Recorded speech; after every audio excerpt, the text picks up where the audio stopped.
12 milhões de metros cúbicos de lama tóxica não despencam de uma montanha por acidente. Era pouco depois do meio-dia de uma sexta-feira, quando o refeitório lotado da mineradora foi engolido em segundos por um tsunami escuro de rejeitos de ferro. 272 pessoas saíram de casa naquela manhã e nunca mais voltaram, soterradas por uma avalanche implacável que varreu a comunidade. Mas o que a investigação revelou, meses depois, nos servidores da empresa, transformou essa tragédia em algo terrível. E se os diretores não apenas sabiam que a barragem ia colapsar, mas já haviam calculado o preço de cada funcionário soterrado, até que ponto o lucro justifica o extermínio? Para entender o que aconteceu em 25 de janeiro de 2019, precisamos olhar para a estrutura que ficava acima de Brumadinho. A barragem Undamina, Córrego do Feijão, era uma montanha colossal, construída pelo método de alteamento a montante, empilhando rejeitos sobre a própria base instável para economizar custos. A engenharia mais barata da mineração e a mais perigosa. Apenas 3 anos antes, o Brasil havia assistido ao colapso de outra barragem em Mariana, controlada pela mesma Vale. Após aquele desastre, vieram as promessas na televisão. O monitoramento, agora, era infalível. A Vale ostentava tecnologia de ponta. Radares milimétricos, sensores de pressão espalhados pelas encostas, criando a ilusão de que a mina do Córrego do Feijão era uma fortaleza. Aos olhos dos trabalhadores no vale, tudo estava sob controle. Mas a normalidade na superfície de terra seca escondia uma bomba-relógio geotécnica, saturada de água, prestes a detonar sobre centenas de inocentes. A rotina na mina do Córrego do Feijão seguia normal, como em qualquer outra sexta-feira de verão. Às 12h28, o refeitório estava no auge do movimento, servindo almoço para centenas de trabalhadores. Foi nesse momento exato que a base da imensa montanha de rejeitos sofreu o fenômeno brutal da liquefação.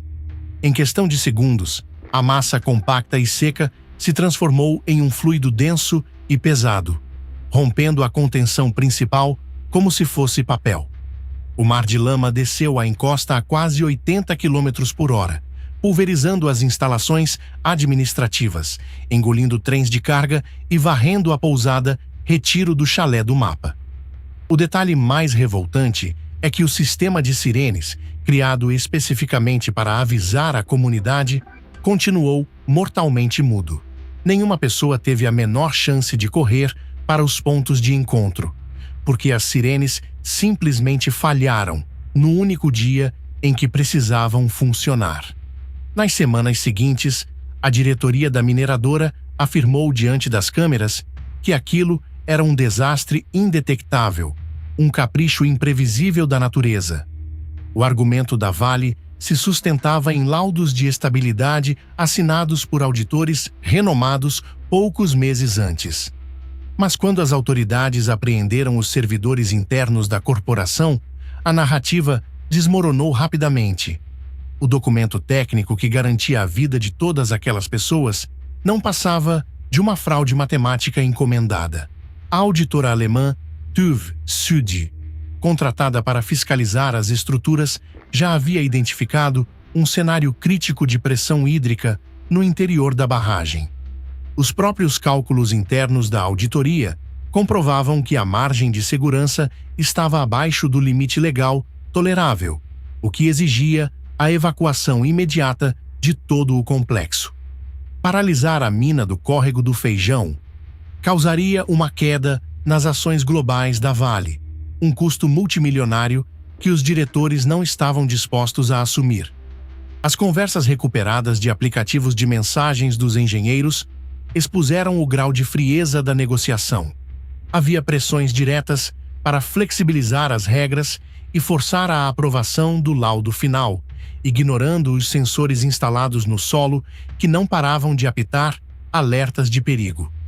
A represa era tratada nas mensagens como um paciente em estado terminal prestes a sangrar, Em vez de agir rápido para salvar vidas humanas, optou-se por ajustar os parâmetros no computador até que o número final parecesse seguro o bastante para passar na burocracia. Eles deliberadamente jogaram roleta russa com 272 vidas para proteger o fluxo de caixa.